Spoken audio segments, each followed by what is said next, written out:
dice la palabra del Señor en el versículo 1 en adelante: de cierto os digo, el que no entra por la puerta en el redil de las ovejas, sino que sube por otra parte, ese es ladrón y salteador. El Señor nos enseña que hay una sola puerta. Mas el que entra por la puerta, el pastor de la oveja es, y éste abre el portero, y las ovejas oyen su voz, y a sus ovejas llama por nombre y las saca. O sea, las conoce perfectamente. Y cuando ha sacado fuera todas las propias, va delante de ellas, y las ovejas le siguen porque conocen su voz. Ahí habla de una relación, hermanos. Mas al extraño no seguirán, sino huirán de él, porque no conocen la voz de los extraños. Esta alegoría le dijo Jesús, pero ellos no entendieron qué era lo que les decía. A veces las multitudes no comprendían las alegorías que Cristo enseñaba, pero fíjese en el versículo 7, ahí está en cierta medida la explicación.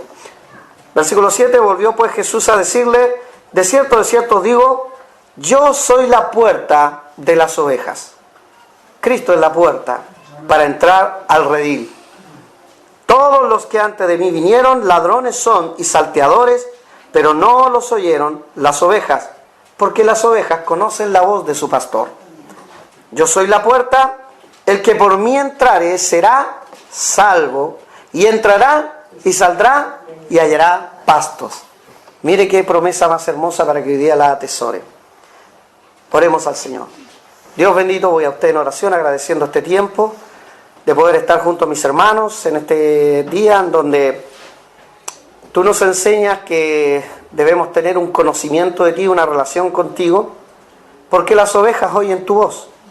Hay comunión, hay una relación, hay una reciprocidad. Señor, tú todo lo hiciste primero. Nosotros solamente hemos recibido lo que tú nos das. Pero hemos entrado por la puerta que es Cristo. Y damos gracias porque ahora somos salvos. Y hallaremos pastos, Señor. Gracias por esa provisión. Gracias por ese cuidado y gracias por esa relación, porque te conocemos. Y solamente los que te conocen pueden gozar de esa bella relación. Yo te pido para que todos los presentes te conozcan. Y si hay alguien que no te conoce, que este sea el día de conocerte mucho más. En nombre de Cristo mi Dios. Amén.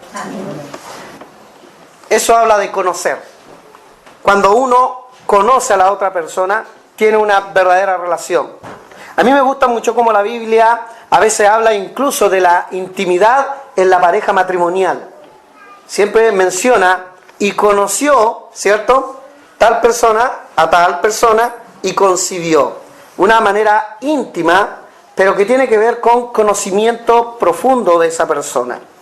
En lo íntimo, en las costumbres, en las conversaciones, en el carácter, en las ideas, en los planes, uno necesita conocerse, y cuando uno se conoce puede tener un mayor entendimiento de esa persona y una mayor aceptación. Con Cristo no ha de ser distinto, hermanos. Nosotros necesitamos conocer la voz de nuestro pastor, y Cristo es nuestro pastor. Es verdad que Dios ha provisto un pastor para las ovejas en las iglesias que pueda guiarles, pero ese pastor no puede decir lo que el gran pastor le dice. Solamente puede comunicar lo que ese gran pastor nos da a través de su palabra. Y eso es lo que tratamos de hacer, hermanos, y es por eso debemos estar orando.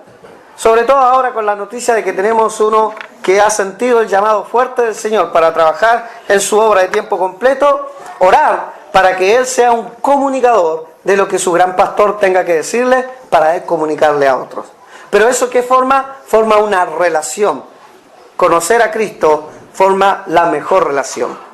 Hay cristianos que a veces se confunden con las voces de aquellos que no entran por la puerta, sino que, como dice el versículo número 1, suben por otra parte, pero el Señor le llama ladrón y salteador. Personas que quieren usurpar la voz del pastor principal.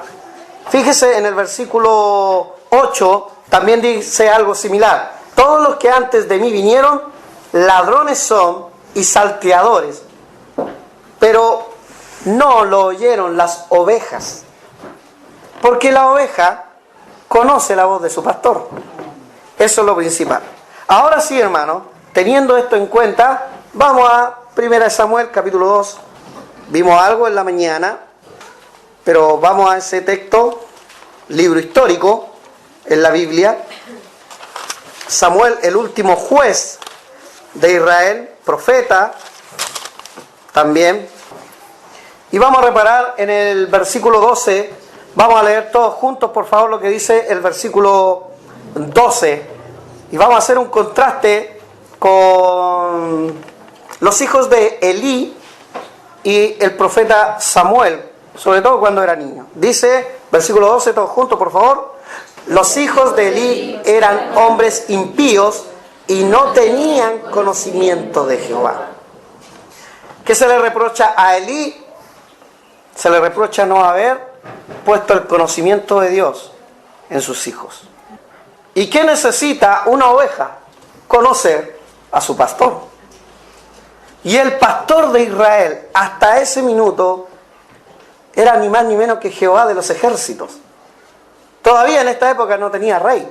Solamente tenían jueces que le ayudaban a ser librados de la mano del enemigo, pero tenían un solo jefe supremo, que era Jehová de los ejércitos. Para empeorar las cosas, Elí era sumo sacerdote, que estaba a cargo de las cosas sagradas del Señor, y sus hijos, por ser hijo y parte de la tribu de Leví, también eran parte del sacerdocio. Pero ¿cómo puede ser parte del sacerdocio alguien que no conoce a su pastor, a Jehová? Que no conoce a su pastor, que es Cristo. ¿Quién es la puerta? ¿Cristo? Cristo es Dios. Cristo es Jehová. Y fíjese, los hijos de Elí eran hombres impíos. Ya vimos en la mañana que la raíz de impío significa hijo de Belial. Por lo tanto, se le llamaban hijos del diablo. Por eso la Biblia dice, y no tenían conocimiento de Jehová. Si hubiesen tenido conocimiento de Jehová, si hubiesen tenido una relación, si hubiesen tenido un encuentro vivo con el Dios vivo, seguramente ya no serían impíos, hijos de Belial, sino hijos del Salvador Altísimo. Un contraste tremendo, los hijos de Elí con el profeta llamado Samuel. Fíjese las prácticas de estas personas. En el versículo 22, en adelante, dice la palabra, pero Elí era muy viejo y oía de todo lo que sus hijos hacían con todo Israel y cómo dormían con las mujeres que velaban a la puerta del tabernáculo de reunión. Y les dijo, ¿por qué hacéis cosas semejantes? Porque yo oigo de este pueblo vuestros malos procederes. Él le estaba ahora retando, le estaba llamando la atención. Uno podría decir, pero ¿por qué el Señor se enoja tanto si el Padre le está retando? Pero fíjese, Elí era muy viejo.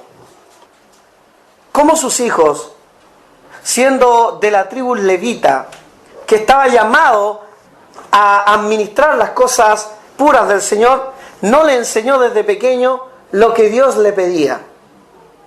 ¿No dice Deuteronomio capítulo 6 que nosotros debemos tener estos mandamientos grabados en nuestra mano, en nuestra mente, en nuestras puertas, en los postes? ¿No debiéramos repetirlos día y noche? Se nota que Elí de nada eso hizo. Por lo tanto, su reto a sus hijos, su reconvención, llegaba muy tarde.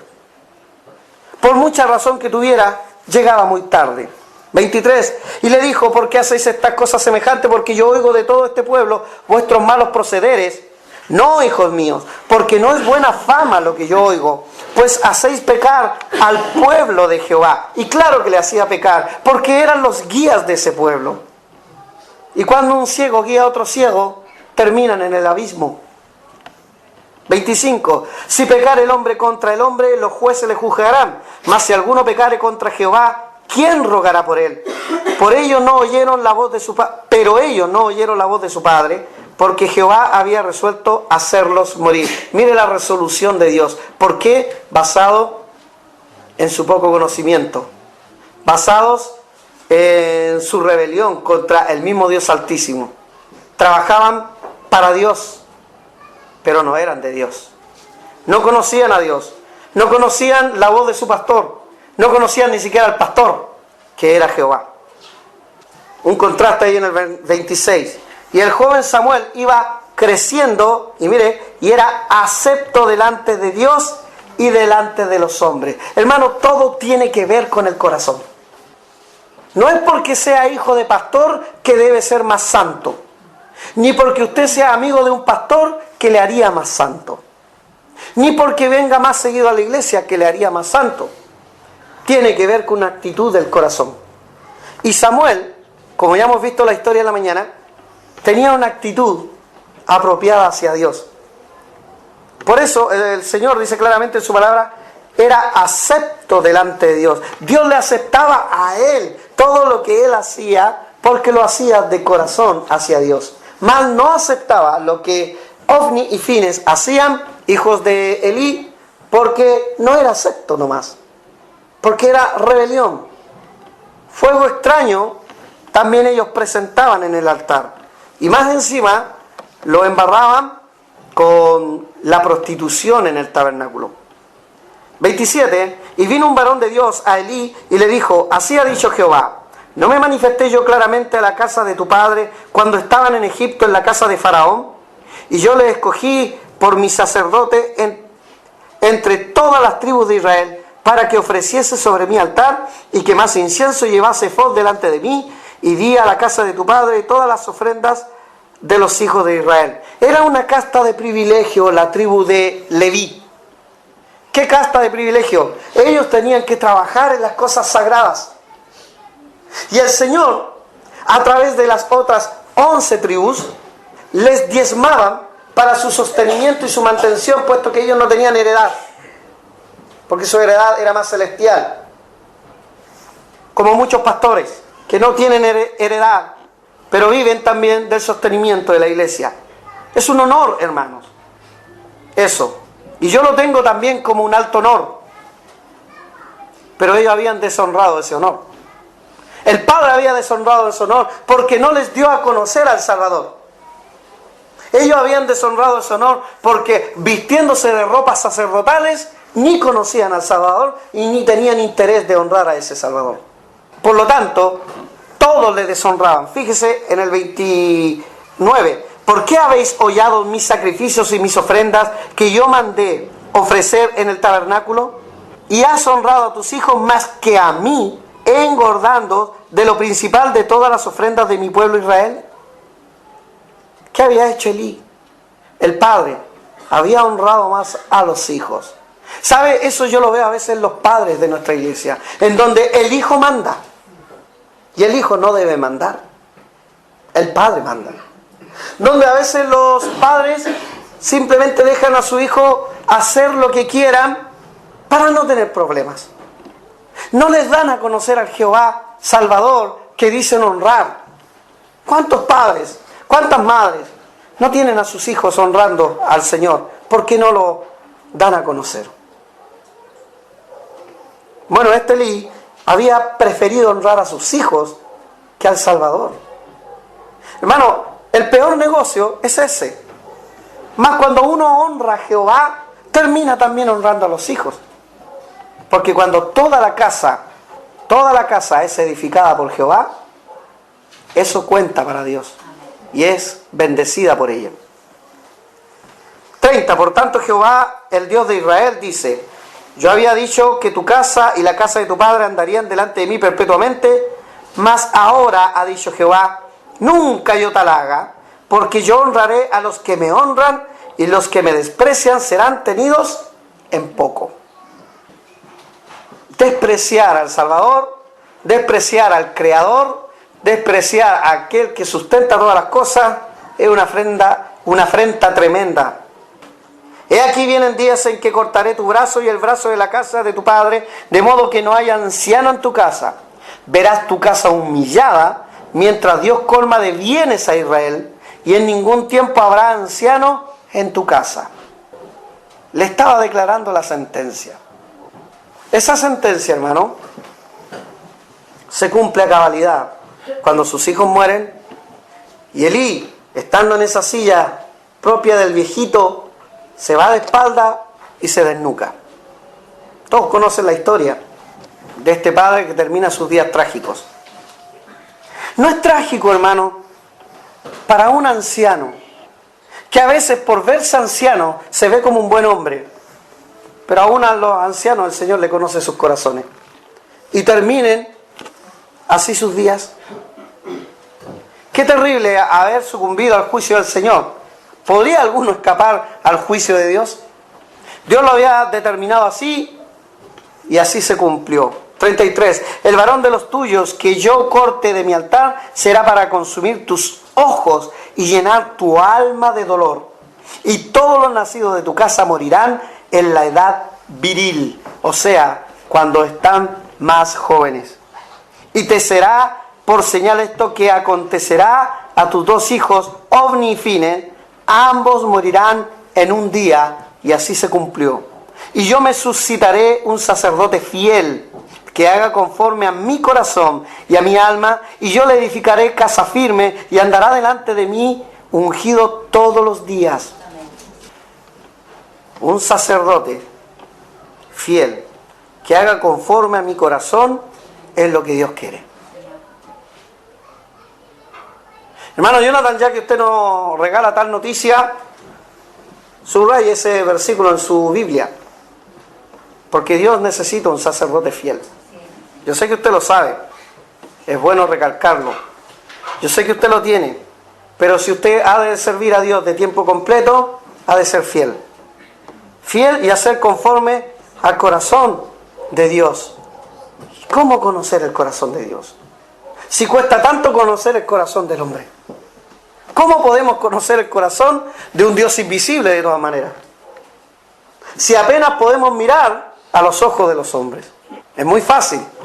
Dios revela todo su corazón en su palabra. Dios vuelca todo su corazón aquí. No solamente nos relata historias y nos cuenta episodios de cosas que sucedieron. También revela su voluntad, su deseo. Dios quisiera que todos los hombres le adorasen, pero no todos los hombres le adoran. Dios nos muestra cuál es el camino a seguir. Dios nos muestra la misma puerta para entrar a un redil maravilloso, que es Cristo. Dios se revela y nos muestra su corazón. Por eso dice su palabra: y yo me suscitaré un sacerdote fiel que haga conforme a mi corazón y a mi alma. Y yo le edificaré casa firme y andará delante de mí ungido todos los días. ¿Qué palabra es el sinónimo ungido en hebreo? Hay una palabra.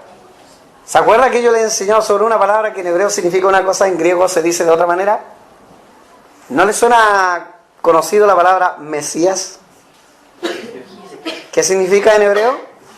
Ungido. ¿Y Cristo? ¿Qué significa en griego?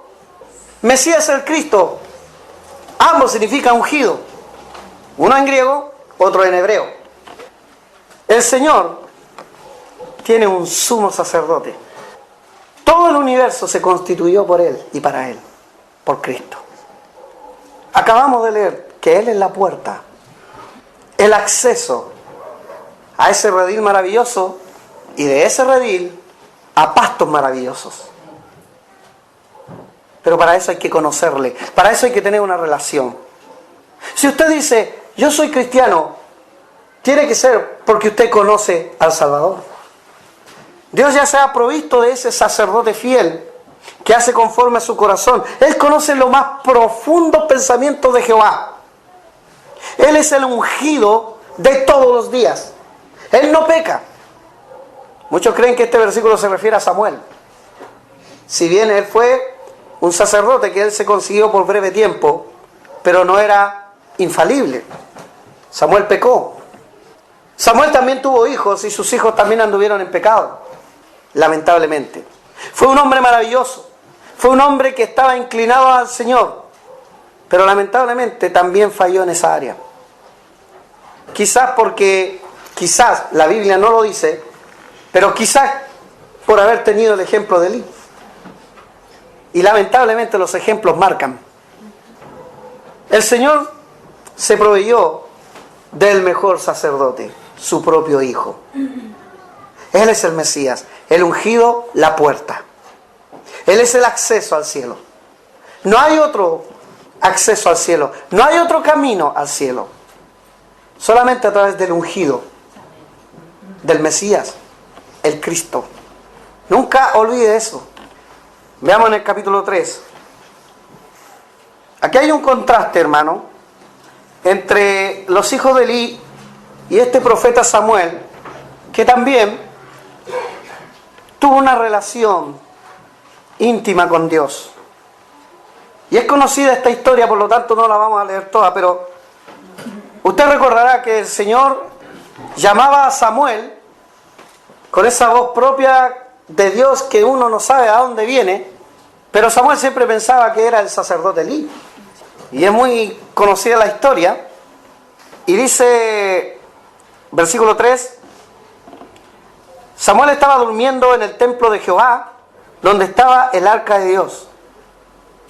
Qué interesante, hermano, durmiendo en el templo de Jehová. Si yo fuera soltero, me encantaría estar mi morada aquí en el templo. No soy soltero, soy casado, necesita mi familia una casa donde vivir. Mi hermano Jonathan me decía, si yo fuera soltero, él estaría de cabeza en el instituto, preparándose. ¿Sí o no, hermano Jonathan? ¿Le gustaría estar ahí o no? No, si fuese soltero, sí. Sí, pues, soltero. Sí. ¿Cierto? Si yo fuera soltero, y después de haberme preparado, me hubiera gustado estar en el templo. Es un lindo ejercicio estar en el lugar donde uno va a trabajar de por vida. Y ya acostumbrarse. Samuel estaba ahí durmiendo en el templo de Jehová, donde estaba el arca de Dios. Y antes que la lámpara de Dios fuese apagada, Jehová llamó a Samuel y él respondió, heme aquí. Y corriendo luego a Elí dijo, heme aquí, ¿para qué me llamaste? Y Elí le dijo, yo no he llamado, vuelve y acuéstate. Y se volvió y se acostó. Habrá pensado Elí, este está loco, yo no te llamé. ¿Cuántas veces nosotros hemos dicho, Paula, ¿me llamaste? Yo no te he llamado. Pero nunca la Paula me dice, vuélvete, y si vuelves a escuchar el sonido, dime, heme aquí. 6. Y Jehová volvió a llamar otra vez a Samuel, y levantándose Samuel vino a Elí y dijo, heme aquí, ¿para qué me has llamado? Y él dijo, hijo mío, yo no te he llamado, vuelve y acuéstate. Versículo 7, destáquelo ahí. Y Samuel no había conocido aún a Jehová, ni la palabra de Jehová le había sido revelada. Él estaba dedicado a Dios, pero siendo muy niño vivía en el templo del Señor, pero todavía no tenía un encuentro personal con su Señor. A veces hay gente que va a la iglesia y todavía no tiene un encuentro personal con Dios, no le conoce bien. En el caso de Samuel era similar, pero ojo, ¿quién busca a quién? ¿El hombre busca a Dios o Dios busca al hombre? ¿Qué cree usted? Dios siempre busca al hombre. Y aquí Dios le estaba llamando, como ha llamado a muchos hombres en la historia, como le ha gritado a muchos hombres. Tal vez no ha dicho Samuel, tal vez ha dicho Mario, Claudio, María, Constanza. También ha dicho Juan, Julio, Pedro, etc. Y muchos de ellos no han dicho, heme aquí. 8. Jehová pues llamó la tercera vez a Samuel. Y él se levantó y vino a Elí y dijo, heme aquí, ¿para qué me has llamado? Entonces entendió Elí que Jehová llamaba al joven. En la tercera la vencida, dicen algunos. Qué obediente era este joven Elí. Y dijo Elí a Samuel, ve y acuéstate, y si te llamare dirás, habla Jehová, porque tu siervo oye. Así fue Samuel, y se acostó en su lugar. Y vino Jehová y se paró, y llamó como las otras veces, Samuel, Samuel. Entonces Samuel dijo, habla, porque tu siervo oye. Era obediente este Samuel. Obediente. Sentía un llamado y partía. Le da un consejo a Elí y lo hace. Eso muestra el corazón tierno de este joven obediente. Qué importante es eso. Habla, porque tu siervo oye. Pero fíjese, el Señor se revela a este joven de corazón tierno, pero fíjese la noticia, 11. Y Jehová dijo a Samuel: he aquí haré yo una cosa en Israel, que a quien la oyere, le retiñirán ambos oídos. No sé por qué la Biblia usa ese término, retiñir los oídos, pero yo sé que los dientes retiñen, ¿cierto? Será porque cuando retiñen los dientes usted lo siente muy aquí. ¿Ha tiritado de miedo alguna vez? ¿Le han retenido los dientes? Pero aquí dice los oídos. ¿Por qué? Porque lo que va a comunicar no es agradable. Muchas veces también lo que Dios comunica a los hombres no es agradable. El hombre va a perecer en el infierno. Allá será el lloro y el crujir de dientes. Pero el hombre cree que eso es un chiste. Dice 12: aquel día yo cumpliré contra Elí todas las cosas que he dicho sobre su casa desde el principio hasta el fin. Todo. Lo que Dios dictamina se cumple. Lo que Dios dice se hace. No hay nada que hacer. Y le mostraré que yo juzgaré su casa para siempre por la iniquidad que él sabe, porque sus hijos han blasfemado a Dios y él no los ha estorbado. El pecado de Elí como padre es no estorbar al hijo que blasfema contra Dios. Papito, mamá, ten cuidado cómo crías a tu hijo en las cuestiones de Dios. Son sagradas, profundas y puras. Elí recibió un juicio tremendo por no haber estorbado a sus hijos y dejar que ellos hicieran como ellos quieren.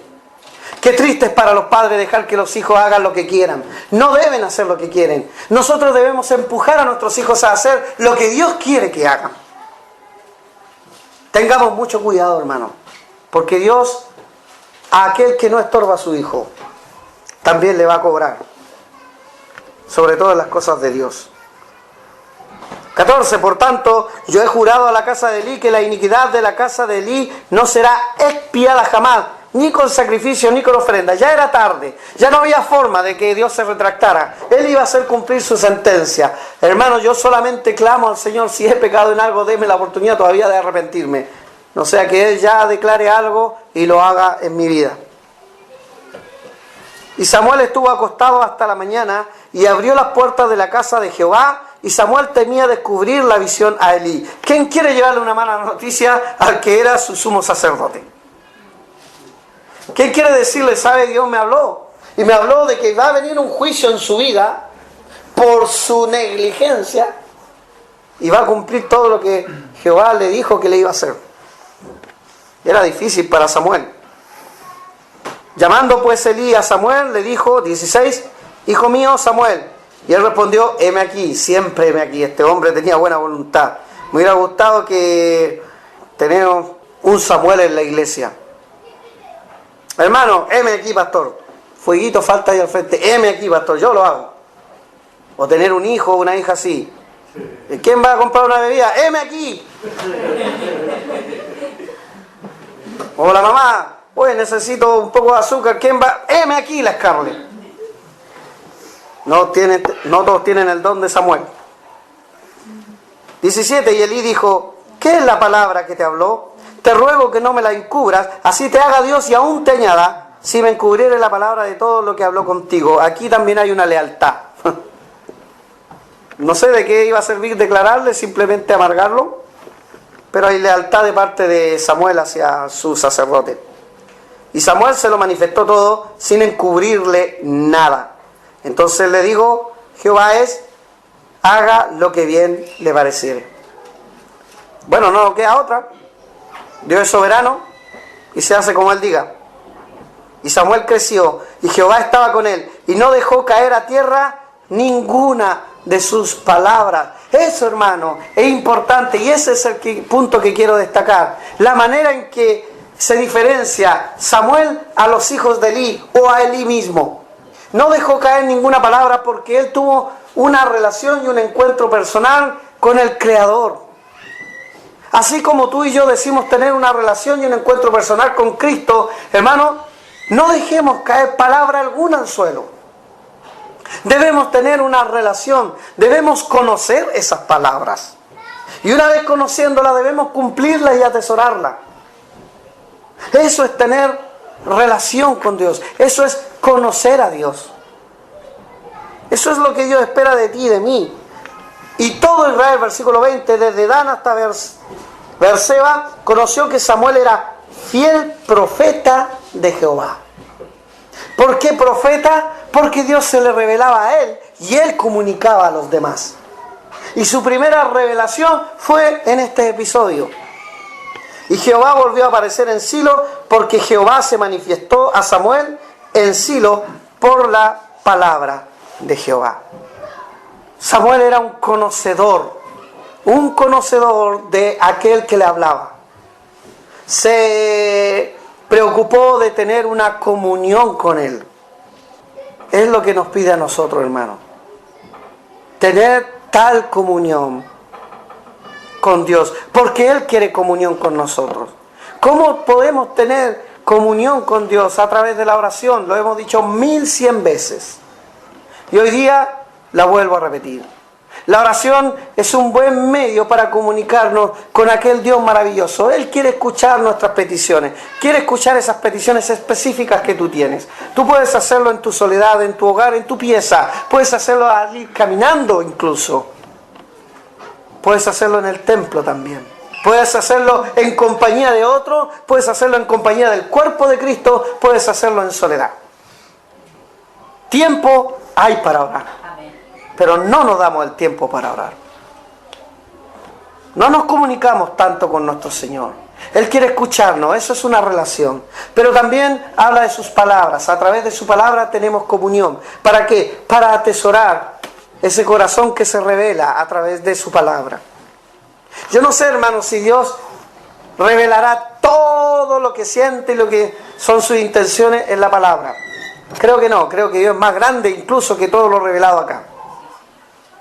Pero es lo que necesitamos, lo justo y lo necesario. Y eso, y no necesitamos más que eso, es lo que debemos conocer. ¿Para qué? Para no dejar caer ni una palabra a la tierra. No botarla. Como decía un profesor a veces, mira, te voy a darte un consejo, Marcelo. Si tú quieres lo agarras, si no, péscalo y échalo al tacho de la basura. Siempre me decía así cuando me daba un consejo. El Señor dice, yo voy a revelar mi voluntad. Usted verá si lo toma o lo deja.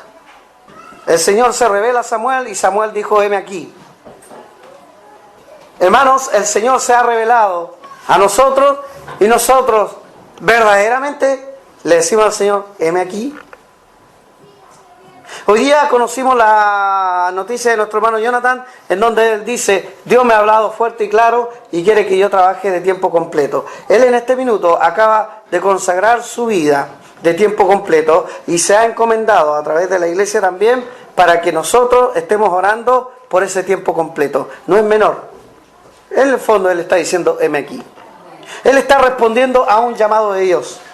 Pero hermano, todos somos llamados por Dios. No todos somos llamados para ser pastor, pero todos somos llamados para servir al Dios vivo, para tener una relación, para tener una intimidad con Él. ¿La tenemos? Eso es lo que debemos nosotros, hermanos, gozarnos de saber que Dios quiere tener una relación con nosotros, pero también debemos servirle. ¿Cuánto nos ha servido el Señor a nosotros? Si bien es el Rey de Reyes, el Creador, el Alfa y el Omega, el principio y el fin, igual nos sirve a nosotros. Él mandó a su Hijo a morir por nosotros. Nosotros nos hemos hecho mucho por Él. Nosotros, siendo barros, hermanos, somos servidos por el Rey de Reyes. ¡Qué tremendo sacrificio! Él dijo, no encuentro a ningún ser humano en este mundo que sea propicio para el sacrificio. Y como no hay ninguno, yo voy a proveer a mi Hijo. Él nos sirve a nosotros. Siempre recuerdo a Filipenses. Vamos ahí a Filipenses, por favor. Capítulo 2.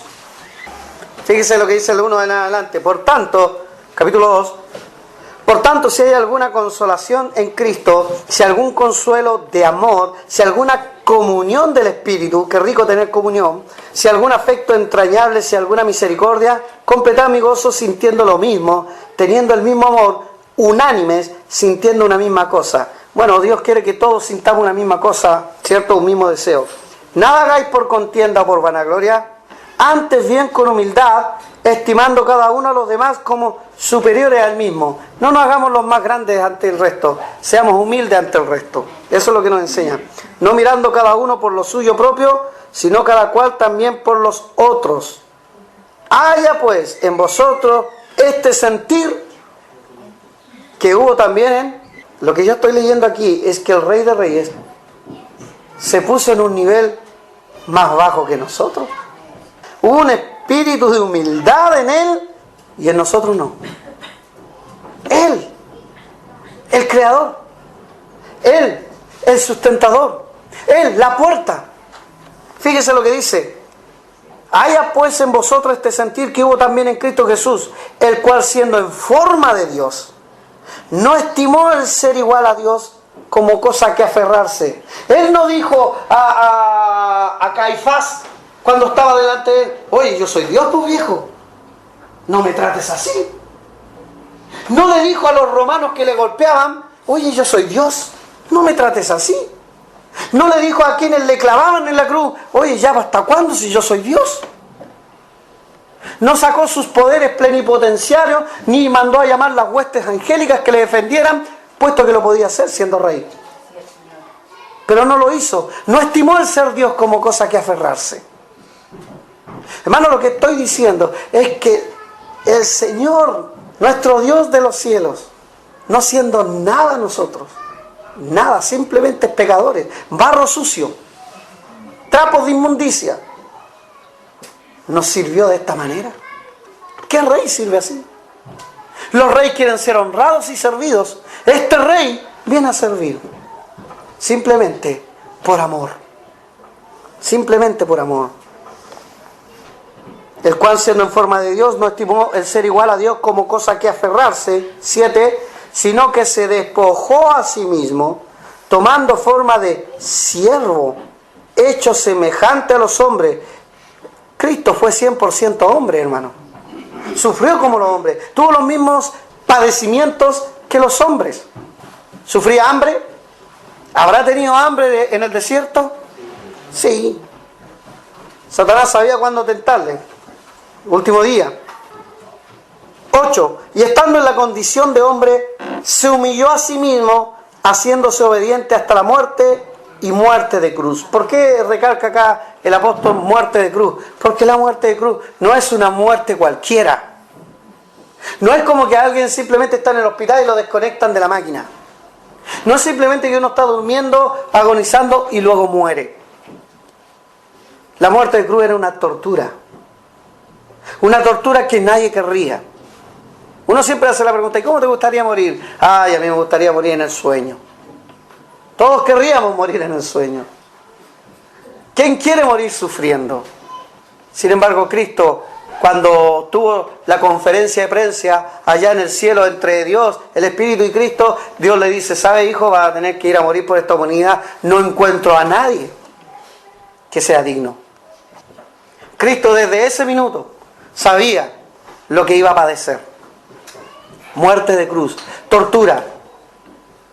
¿Quién de nosotros haría algo? Si el Señor se revelara hoy día a Jonathan y le dijera: tú estás llamado por mí, te voy a enviar al África. Allá una tribu te va a pescar y te va a descuartizar. Va a empezar por los pies. Primero los 5 dedos del pie izquierdo, uno por uno. Y después los otros 5 son caníbales. Bueno, y Tatán tiene mucho que ofrecer ahí. Luego subiendo por el talón, la pierna, luego la pantorrilla, luego llegando a la rodilla. Los muslos, esa es la parte apreciada de todo. Luego los brazos, partiendo por los dedos. En vida. No sé si iría. Si Dios me lo revelara a mí, no sé si iría. Si Dios se lo revelara a usted, ¿usted iría? Sabiendo que le van a hacer eso. Cristo vino igual.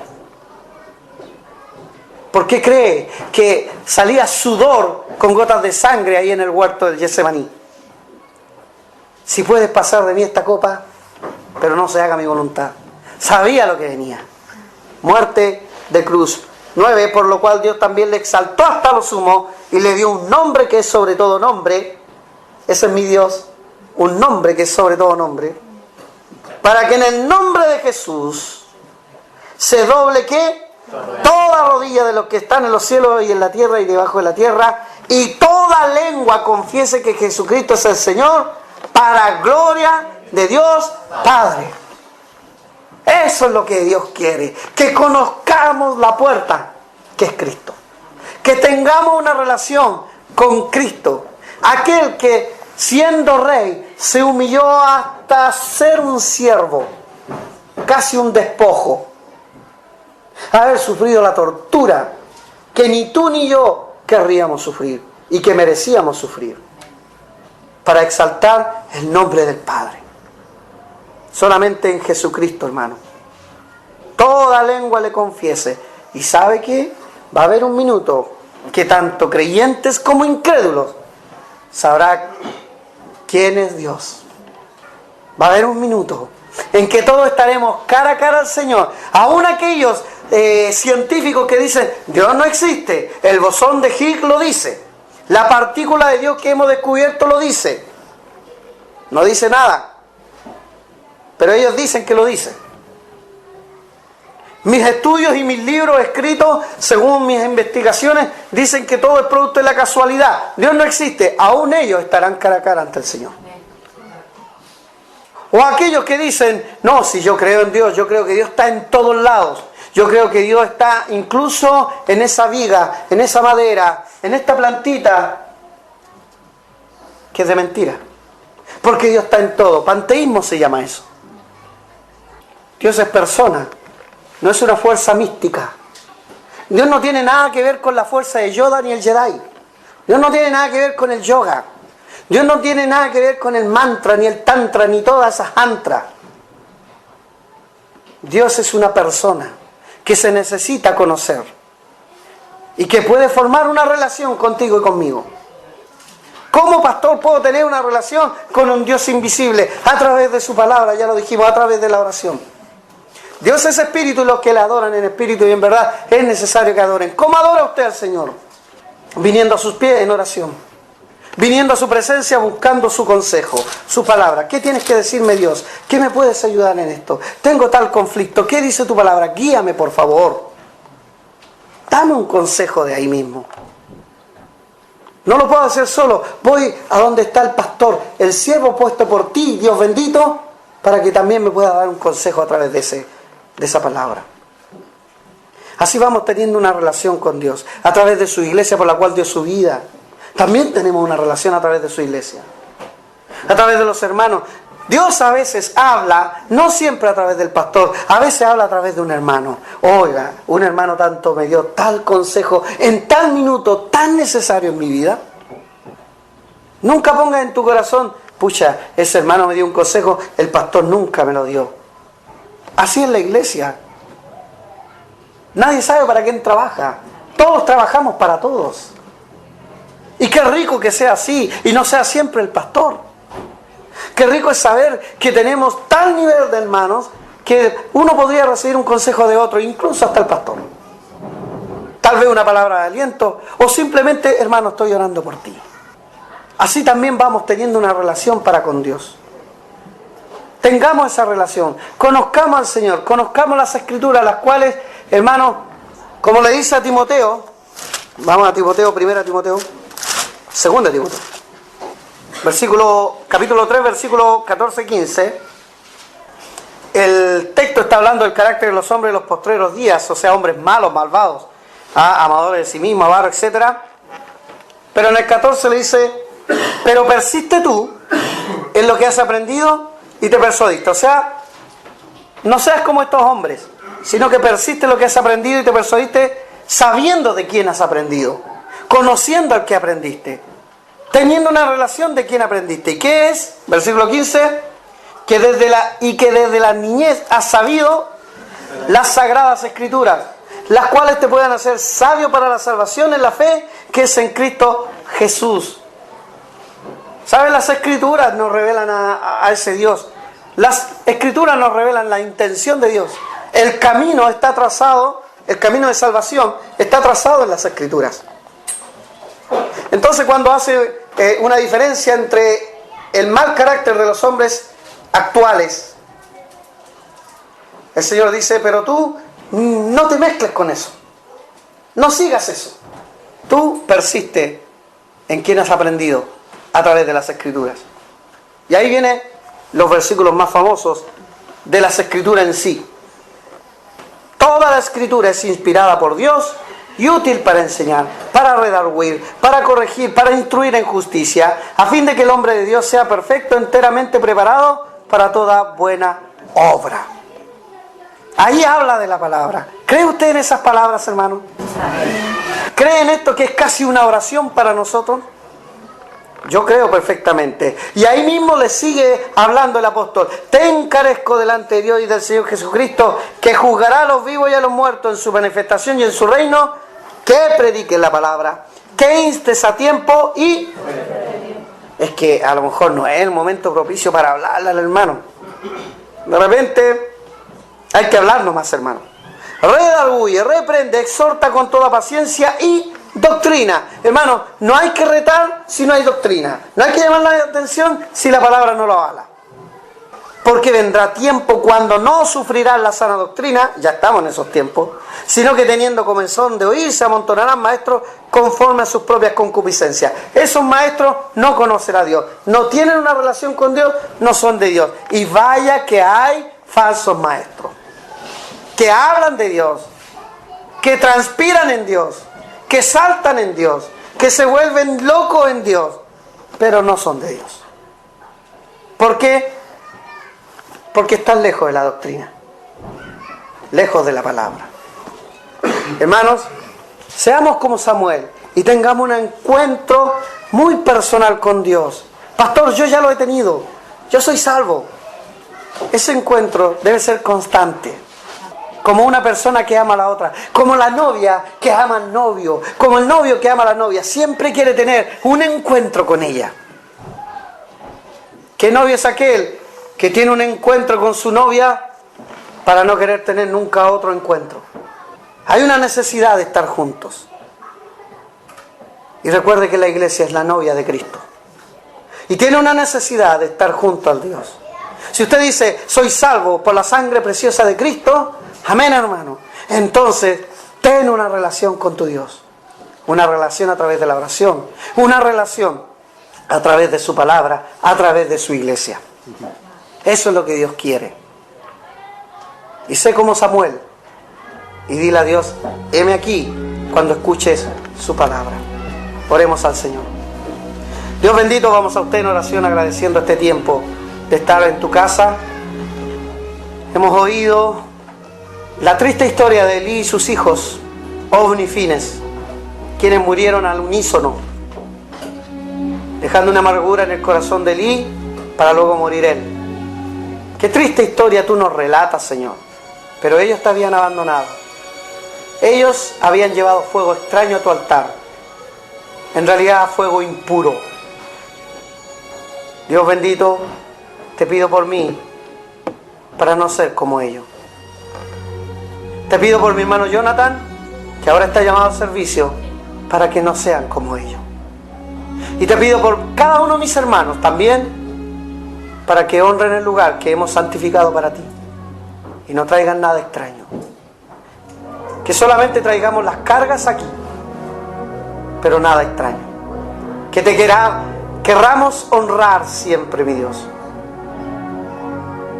Que tu palabra exhorte nuestros corazones para nosotros también, como padres y madres, exhortar a nuestros hijos. Pero que todo consejo venga de parte de ti. Te pido, Dios bendito, que tú nos ayudes en eso. Y poder decir como Samuel, heme aquí, Señor.